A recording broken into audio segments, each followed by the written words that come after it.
What's going on, everybody? All right, it is Wednesday, and Wednesday is Q&A day, and I've had a recent surge in questions about PSA. And I know that PSA has been in the news. I know I did a video about PSA and their changes to grading in the middle of the night when no one was looking. And whether they want to admit it or not, that's what they did. They changed their grading standards when no one was looking, and I don't know if they didn't care or if they didn't think we would notice, but it's not really cool, in my opinion. Some people say it's not a big deal. Some people say it's the end of the world. I don't think it's the end of the world, but it's a big deal. And I kind of laid out my case for it being a big deal in that original video. Now, I said I'm going to do some follow-up to it. I didn't think that I would do a full Wednesday Q&A with 5 questions all about PSA, but here we are. When I looked at the questions that came in over the last week, so many of them were about PSA. Said, hey, let's do a full-time, full-on PSA Q&A session. Now, I don't have all the answers, but I certainly have lots of opinions, as all of you know. And so if you're curious on my thoughts on anything, not just PSA, but anything, I'll, as always, be looking for questions for next week's episode. So down below in the comments, simply share your thoughts, ask your question, give me what topic you'd like to hear me share my opinions on. And again, that's all this is, a series of opinions. At times I'll share facts. At times I'll say, well, this happened and then this happened. And those are facts, but a lot of my thoughts are simply opinions. So let's go ahead and take a look right here at our first question about PSA. Just going to play a little devil's advocate here. I'm hearing a lot of people upset about PSA changing their standards. Many of the same people insist people should be buying the card and not the grade. If we're truly supposed to be buying the card, not the grade, why is there so much consternation about changing grading standards? Is it that it was done in the dark of night, quietly, as if they hoped no one would notice? Is it that it casts doubt on all cards graded before or after a certain undefined point? Oh man, if I'd sent this card in 5 years ago, it would have gotten a 10. I'm not saying I'm great about this. I actually have, as sub-collections, runs of cards of the same player, same year, different sets and matching holders, same company, same grade, preferably same flip. This is the definition of chasing the grade, as my 1983 Topps Tony Gwynn PSA 8 is really off-center. I don't know how it got an 8, so I just got it at a steep discount. All right. Now, as you guys know, whenever I do these videos, I pretty much never have any notes, and I don't have any notes here. So I'm going to try to share my thoughts in a somewhat organized way without having anything previously written down or any structure to this. First of all, I think you mentioned a couple of the things. I think the fact that they made a change and they didn't share that they made a change is not okay. That's the first problem. Then they made a change midstream. That's a problem. So people say, well, Greg, they've been grading more difficult for a few years, 2 or 3 years now. And I would agree. I could go back. I've made a couple of videos, a couple of them, where I took old PSA slabs and compared them to newer PSA slabs. And I said, how are these the same grade? How is this 5 also this a 5 when this card looks way better? And when I first did that, and I did a couple of them, a couple of years ago, I got so much negative feedback saying, how dare you say that they've changed their standards? How dare you say, oh my gosh, that these grades no longer hold up because it's in an old holder? I mean, just tons of people mad. Now, I understand why they would be mad, because they probably have cards in old holders. If you have a generation 1 or 2 graded card from the 1990s, and then suddenly some guy says those cards aren't as nice as the same grade that they're doing now, that could potentially harm the value on your card. So I understand why people were upset. When I noticed a change is when Nat Turner took over. When right around the time Nat Turner took over, and I've said this in videos and I'll continue to say it. When Nat Turner took over, what Nat Turner did shortly there, see, Nat Turner is a venture capitalist. He's an investor. He happens to also collect cards. So as a business person who just bought a big company, what he wants to do is get efficiencies in place. He especially wants to get efficiencies in place when you have a backlog. And when he bought the company, there was a backlog. So he's saying, if I could get more cards churned through our system, and by just say 10% faster, then I could improve the profits by 10% really easily. So shortly thereafter, one of the things they did was they bought a software company. And the software company is basically an assist to grading called Genament. And in that system, it provides the grader with some information, like the exact centering. It's also around the same time that a lot of PSA cards started coming back, minimum size not met. And I think that software probably does that. Now, do I know that for a fact? No. Well, I do know that they bought the software system. I do know that they have a software system that helps them with centering. They say that it is human grading with some software assisting, is what they say. And that there's no doubt that there were some changes when that software went into place. So I think that the standards actually got tougher a couple of years ago. I'm not disputing that. And I had been saying that. And a lot of other people had been saying that. I'm not the only person who had been saying that. But then what happens is people say, there's no proof of them changing the grading standards. And in fact, on 10-10 day, PSA has decided to make 10-10 day like the special day, okay? And on 10-10 day of 2023, the president, Ryan Hogue, of PSA. So we have collectors. The CEO of collectors is Nat Turner. They own multiple brands under their company umbrella. One of those brands that they own is PSA. It's probably their biggest brand. Now, the president of the PSA brand is Ryan Hogue. So what Ryan Hogue did on 10-10 day 2023 is he sat down and he opened some packs like a regular collector, right? Just to be a regular guy, a regular collector, he opened some packs on their Instagram account. The video is still up. Look it up, 10-10-2023. It's about a 30-minute video.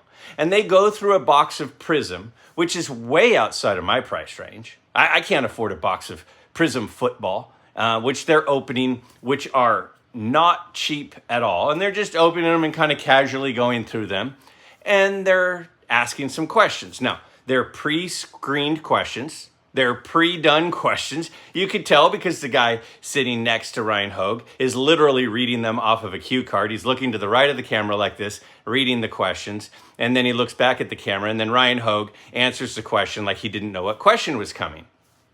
Well, one of the questions that was asked was, they said, has there been a change in the grading standards? And he responded. And he called it a conspiracy theory that there was a change to the grading standards. Don't take my word for it. Go ahead and listen to what he said.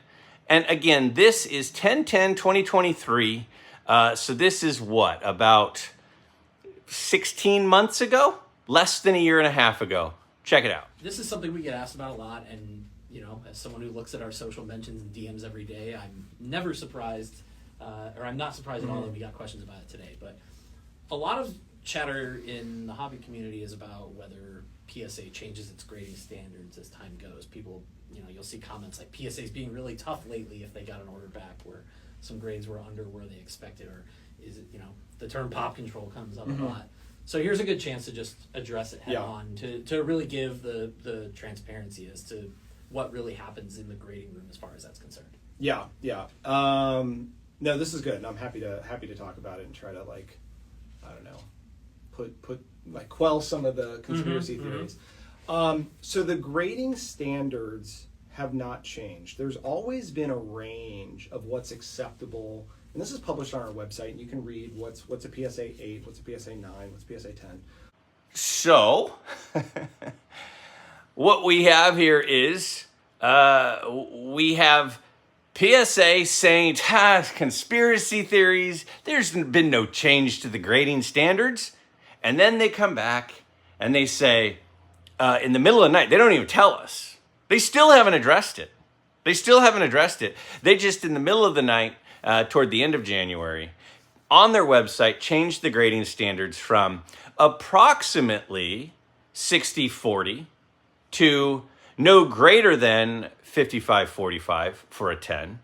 But then if you inquired, they came back and they said, well, there is some greater discretion where you could go beyond 55-45, making it seem like, oh, well, some of those old grades are still good because if the overall appeal of the card is still really good, it could go to, 57-43, which then, Jeremy Lee pointed out on Saturday night on his live, Sports Card Live. He said, well, if there's greater discretion, that leads to an inconsistency of grades.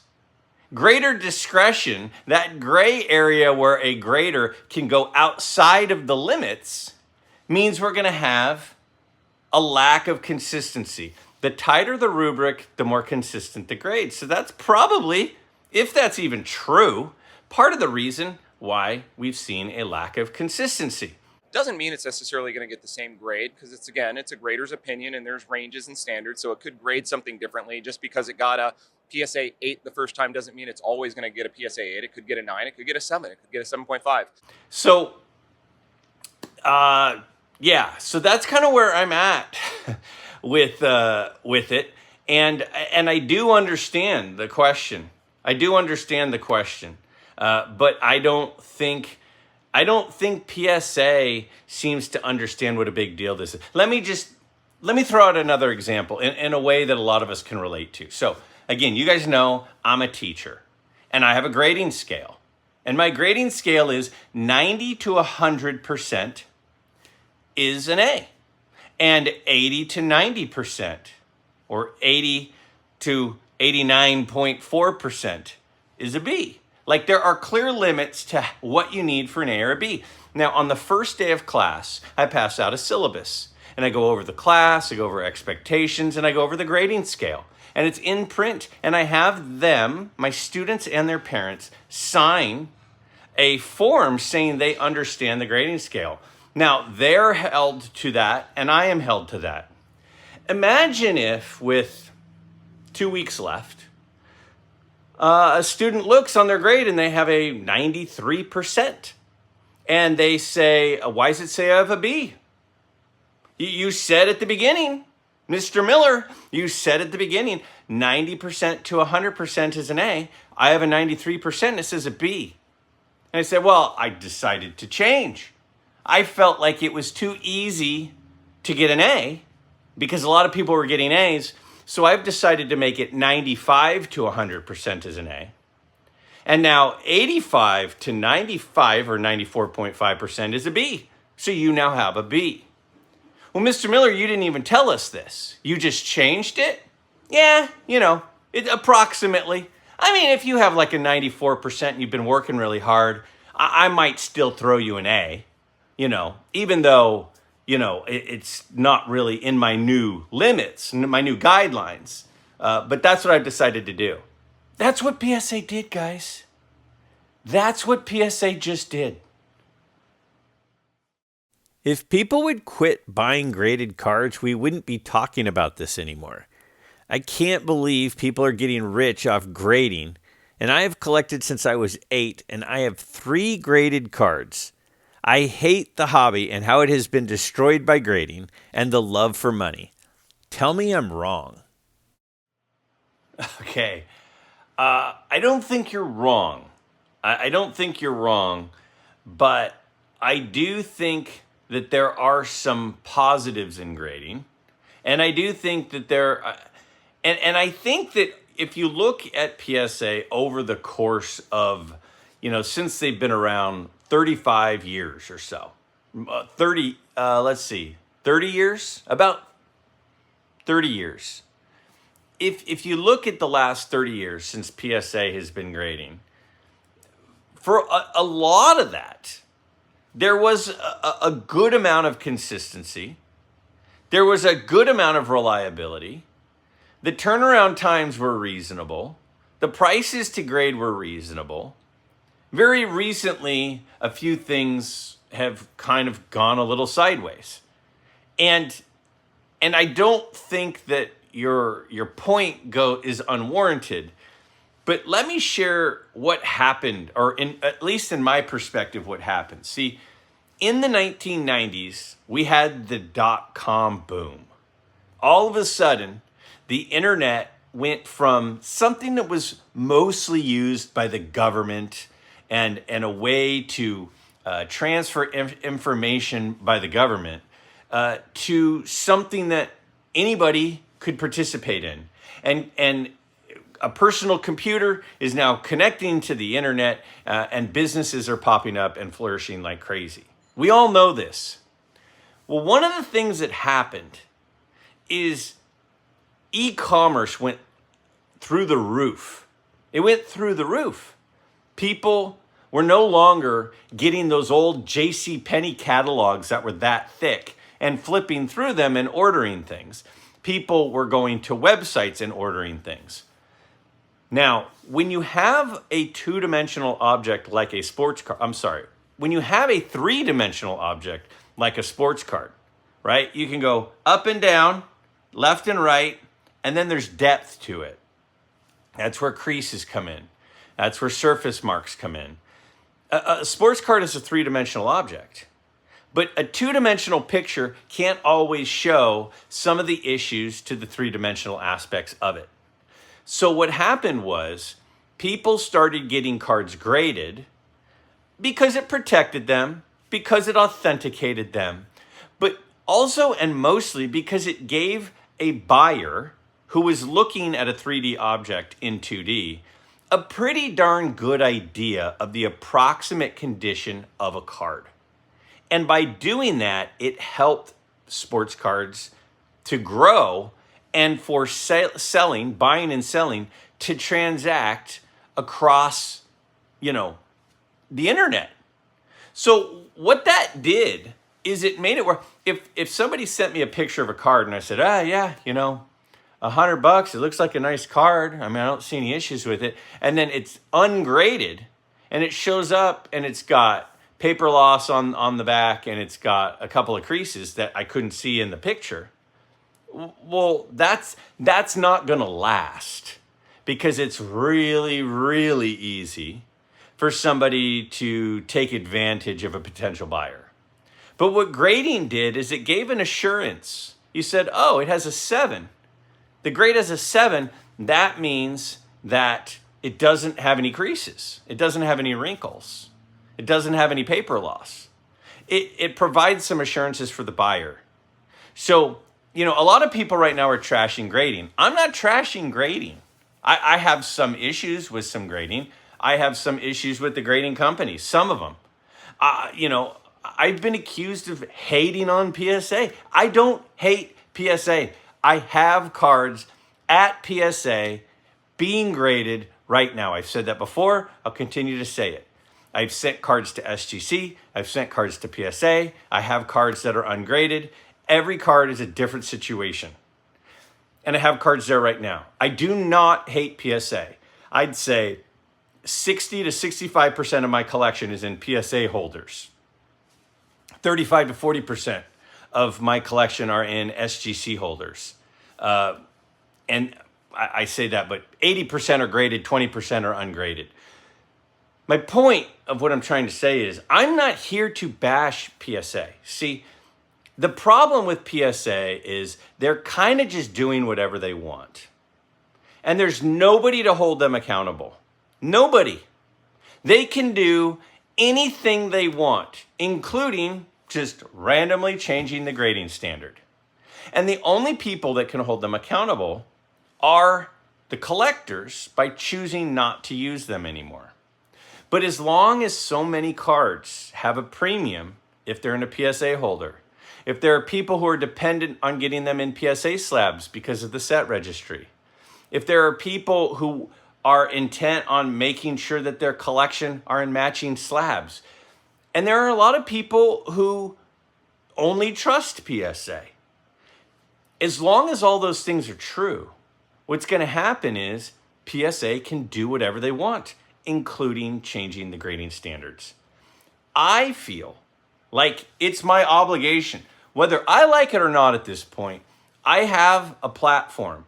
I have 6,400 subscribers. An average video will get about 2,000 views. I don't say that because I think I'm cool.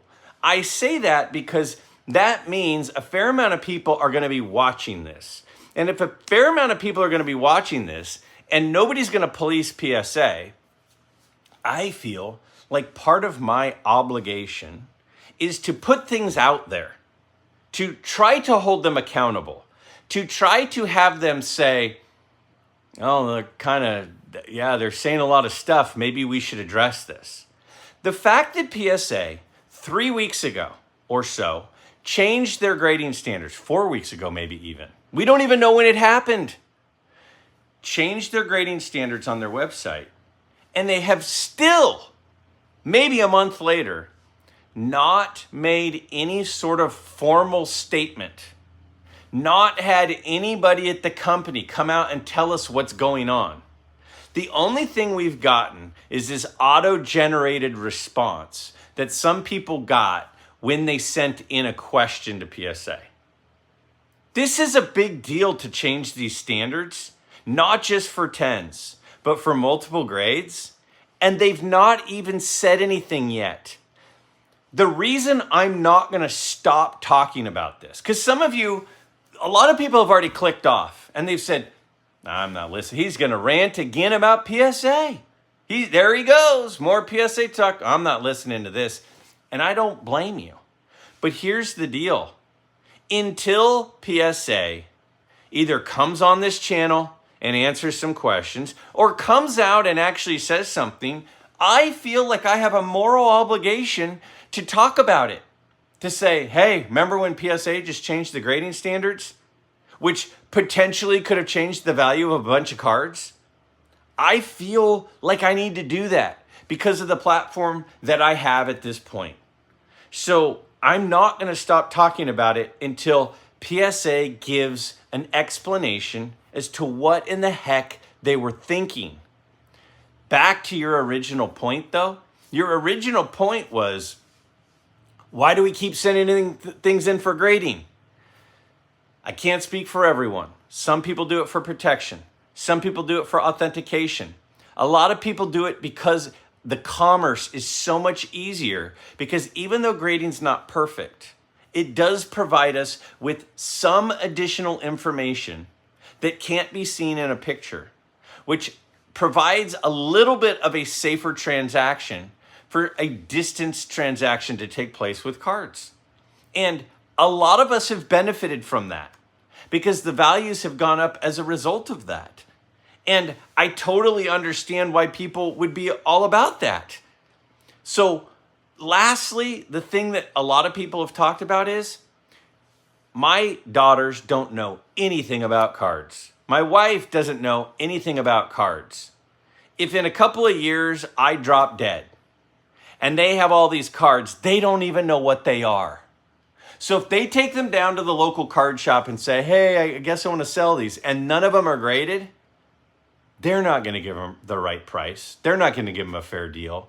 But when a flip tells what the card is, the approximate condition, not the definite condition, but the approximate condition with the grade, and you can just type that into eBay, it's a lot easier to figure out what you have and what it's worth. So it's a protection for that as well. Let's look at the next question. My good friend Tony at Southern Collector 14 says, great video, Greg. Just to comment on the last question of hobby relevance, there is a famous quote that goes like this: not everything that counts can be counted, and not everything that can be counted counts. That is the philosophical way to explain why Mantle is more popular than DiMaggio. Like you said, Mantle has the it factor.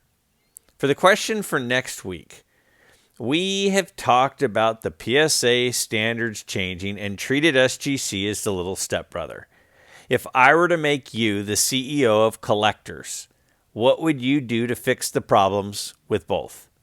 How would you do things to make the people in the hobby trust them and feel heard?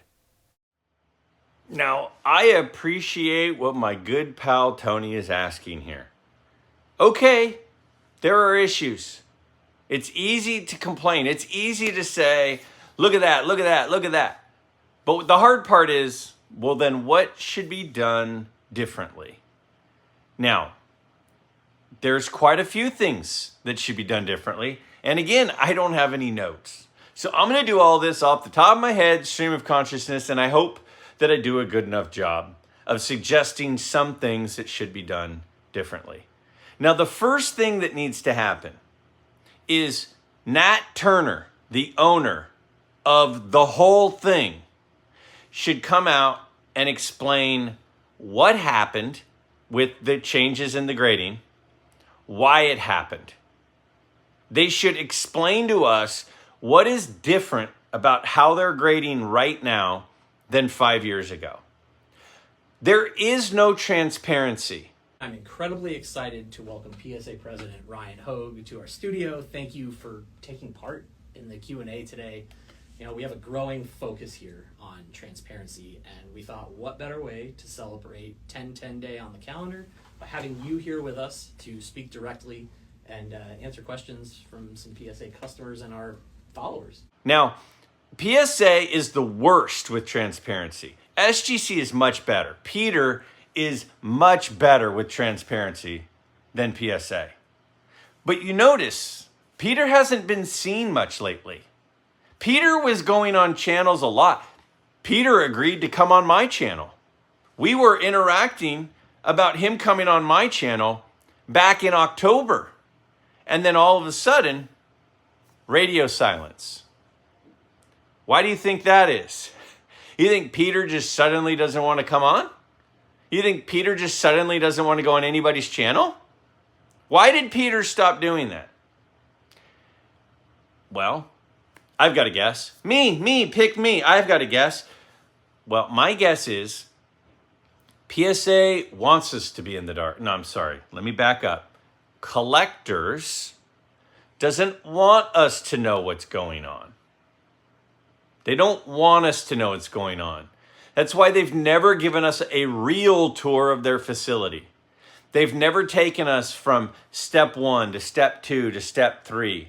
They've taken us in a couple of times to a guy sitting by a monitor with a light and a thing where a magnifying glass. They've never really given us a good look as to what's going on, whereas Peter has at SGC. So we need some transparency, and we need it to be regular. We need some regular transparency. Maybe once a month, maybe twice a month, at least once a quarter. Put Ryan Hogue, president of PSA, and Peter, president of SGC, and Nat Turner on a live stream and answer questions from us. Answer questions from us. Provide transparency. You know, politicians, they've got the press room. They've got people asking tough questions. They've got spokespeople doing it. Sometimes we have presidents that'll even respond to questions. And when that happens, we actually get to hear directly from them what's going on. And sure, are there times they dodge questions? Of course. But at least we have an opportunity to talk. And right now, there's no talking. There's no discussing. And why? Because they don't have to. So there has to be an increase in transparency. Another thing is, they need to start looking at what collectors want. Okay? Right now, they do what's easy for them. I want a company who wants to do what we want. Now, one of the biggest complaints in card collecting is I respect PSA and I respect SGC, but there's not a joint registry. If collectors actually cares, if they actually cared about the collector, it would not be difficult to do a joint registry. Where is it? It's been a year. Where is it? You're a big company. You have a lot of tech people. Where's the joint registry? You could have a PSA registry, you could have an SGC registry, and then you could have a collector's registry. You have 3 different registries. Not that difficult. Why haven't they done that? So I would absolutely, so if I'm in charge, I'm going to be more transparent. I'm going to talk to the people. You know, as a teacher, if a parent calls me or a parent emails me, I respond quickly. Now, I realize that the main people, the presidents and the CEOs of these big companies would get tons and tons of it. They can't respond to all of them. But you need to respond to us, and you need to tell us what the big themes. We're all asking the same thing. Why did your grades change? When did they change? What the heck is going on? So you have to do that. You have to be more transparent. But you have to start putting what we want high on your list. When else on earth has a business gotten away with just not caring about what the collectors want? The collectors want a collector's registry. Why aren't you making it? Another thing that a lot of collectors complain about, that I have PSA slabs, I have SGC slabs, I have a Frankenstein collection. I know people hate that term. I'm just using it. Now, why don't I have options with slabs? Think about that for a second. I mean, Tony, you're asking me what I would do. If I'm in charge, I now would make 4 slabs. Okay? I have an SGC slab, like I've been making. I have a PSA slab, like I've been making. Then what I have is I have an SGC slab that nests with the PSA slab. Same size, same thickness, nests in there. So you can stack them, you can put them together. Then I can have SGC slabs fit with my PSA slabs. They look all nice. The only thing that's different is the flip. The only thing that's different is the flip. I've got the SGC flip or I've got the PSA flip. So now I can take my SGC cards. I could have them put in the new SGC slab, and it nests and looks nice and neat with all my PSA cards. Wouldn't that be beautiful? Wouldn't a lot of us out there like that? I think we would. But that would require them to put the collector as the priority instead of their branding. Now, the other piece I would do is the same thing. I would make a PSA slab that's just like the SGC slab. It would be the same machines. The machines would be the same. You just take some PSA sealing machines, send them down to Florida, and the flip would just be a PSA flip. Put it right in there. So now I could take all my PSA slabs, have PSA put them into slabs that match all of my SGC slabs. So there'd be 2 PSA slabs and 2 SGC slabs, and they would nest together. Remember when cell phones had like 25 different chargers? Every model required a different charger plug. And they would literally have things where it was like It looked like an octopus with all these things hanging off there. And it's like, well, which one of these is going to fit to be able to plug it in? And then they went to 2. Now there's the Apple one, and then there's the non-Apple one. Why do we have different things that don't fit? Make them fit. The next thing I would do, this is going to sound mean. The next thing I would do is I would make Peter the president of collectors card grading. Peter would oversee PSA and SGC. Right now he's just overseeing SGC. I mean no disrespect to the other person. Peter's the guy. Peter, in my opinion, should be the guy that oversees the grading. I would make that move. I would make him the COO, the Chief Operations Officer of card grading. He'd be the COO of card grading. He'd oversee SGC operations. He'd oversee PSA operations. I would do that as well. I think Peter's fantastic. My opinion. That's where I would start. You know, the boss that just comes in and just starts tearing everything apart instantly is not the guy. You got to kind of observe a little bit. So as the new CEO of Collectors, which Tony, you've just made me, I would start immediately with those things. We would immediately start having basically live stream press conferences. I would start talking directly to people.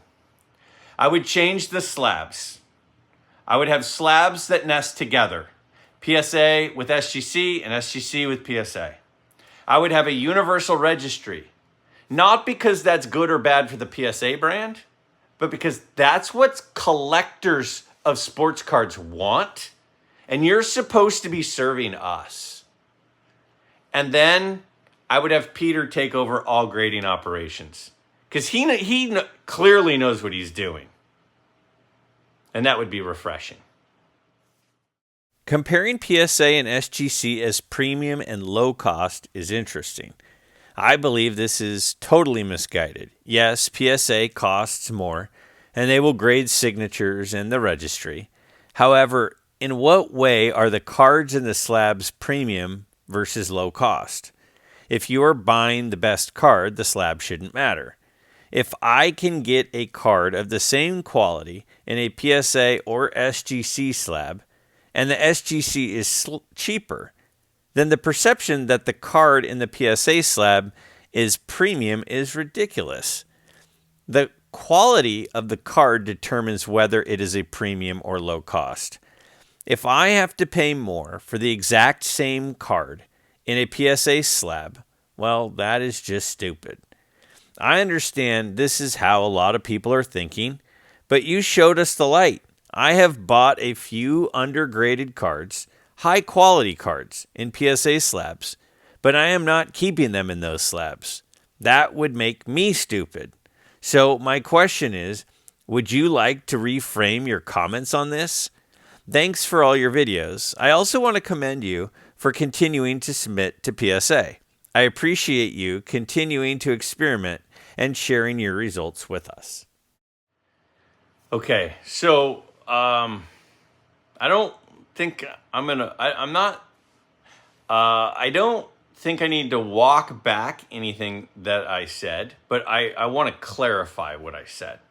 Because if I came across that SGC cards aren't premium and PSA cards are the only ones that are premium, that was not my intent, okay? Let's look at it like this. I'm going to use a different service industry as an example, all right? So I'm driving down the street and there are 2 car washes. There's 2 car wash places, one on the right and one on the left. Now, if I go to the one on the right, they charge $100 for the car wash and they're going to take an hour. And they're going to take my car and they're going to wash it by hand. And they're going to go inside and they're going to detail all of the little cracks and crevices. They're going to vacuum out every little thing. And then when I get my car back, my car is going to look like new. Okay?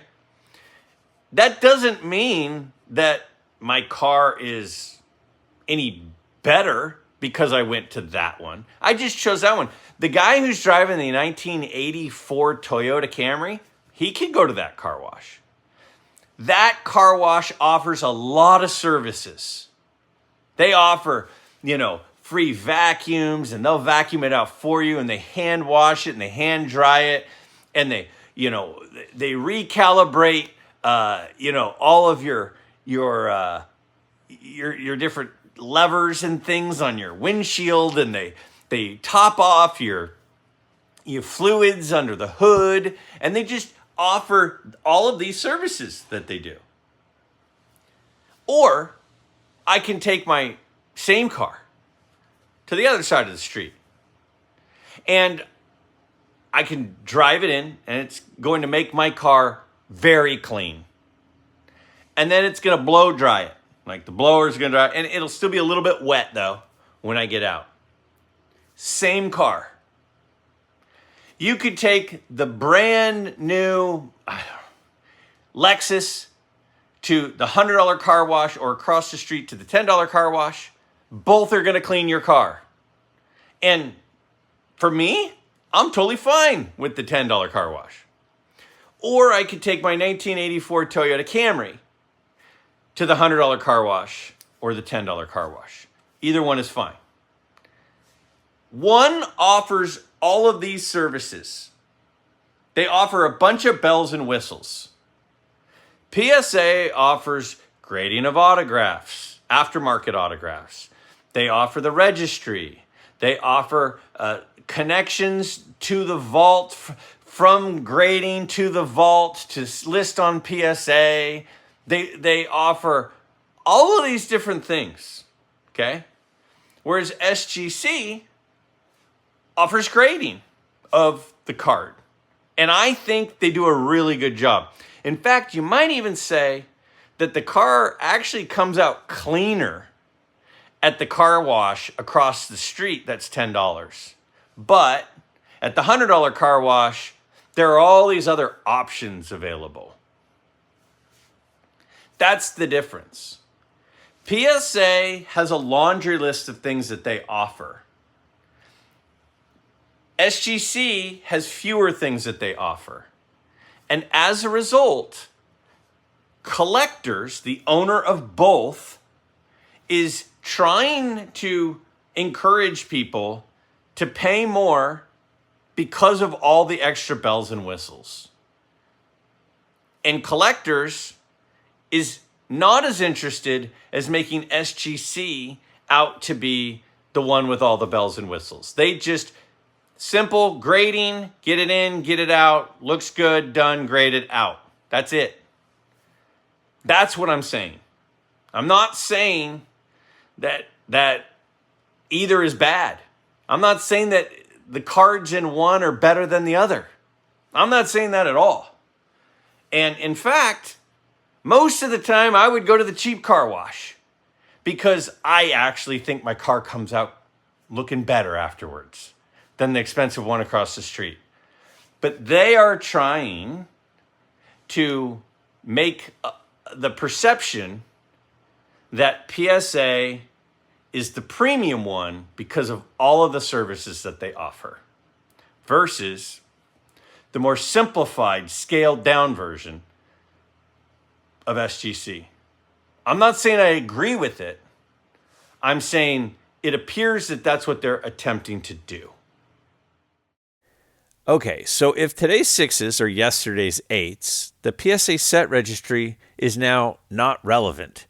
If grading standards have changed, shouldn't PSA have started a new registry? To reflect that fact, I'm going to do a video comparing new PSA grades versus old grades. There is no question that grades have been much lower for quality cards. As a consumer, that's great because you're getting higher quality cards that are undergraded. But as a seller, your cards are unfairly getting valued at a lower number. It's a real problem unless you start a new registry for cards graded past a certain date. I mean, your point is well taken, but the registry is about numbers. It's not about quality of cards. Because there are a lot of cards on the registry that maybe receive an 8. Like the one that was mentioned earlier with the Tony Gwynn that's way off center, but somehow still got an 8. Not that good looking of a card though. According to him, the card is an 8 on the registry. No two cards are alike. Just like no two people are alike. It's impossible for them to be identical. Textures in the paper, corner, exact centering, tilt. They'll be very, very similar in some, but no two are exactly the same. What the grades do is it lumps them together. It says these cards have these qualities, so they're all approximately the same. I mean, ultimately, if it was a 100-point scale, they would be lumping them into smaller groups. But when you go from a 10 to a 9, and then to an 8.5, and they didn't even do half grades for a long time, that's a big jump, and you're grouping them. So the whole thought of a registry is lumping cards that have different qualities, okay? So the registry, it finds a way to rank collections, but we've all seen people who have two cards. For example, baseball collector Mike Moynihan and my good pal, Chris from Missouri. These guys have a blast doing that Showcase Showdown. And there are times where they hold up the cards and they say, well, I got one more point than you because I have a 6 and you just have a 5. And there have been many times, and I've talked to them about this and they say it too, that the 5 looks better than the 6. But they're just finding a way to rank them. And that's what the grading does. The registry is far from perfect if you're looking at who truly has a better collection. It gives you a really good idea of who likely has a better collection, but it certainly is not the be-all and end-all. The problem with changing the grading standards is that all the old grades are no longer relevant. That's the whole point. The whole point was a 6 then should be the same as a 6 now, should be the same as a 6 in 10 years. So when you change the standard midstream, you change the standard, how do you even compare them? If we had the 100-meter dash, the world record for the 100-meter dash, you can compare how fast Jesse Owens was running to how fast Usain Bolt was running. You can compare that because it's the same distance. But if suddenly it was now the 110 meters, you can no longer compare the world record of the 110 meters to the world record of the 100 meters because it's a different distance. That's the whole point. As soon as you change it, everything flies out the window. It's one of the reasons baseball has not made a lot of changes until very recently, because the records were sacred. And if you change things, then the records are all kind of gray now. PSA changed the distance of the race. It's no longer 60-40. It's 55-45. It's different. Therefore, you can't compare a 7 now or an 8 now to a 7 or an 8 from 5 years ago? Because they were using a different grading scale. It's bonkers. This is why it's a problem.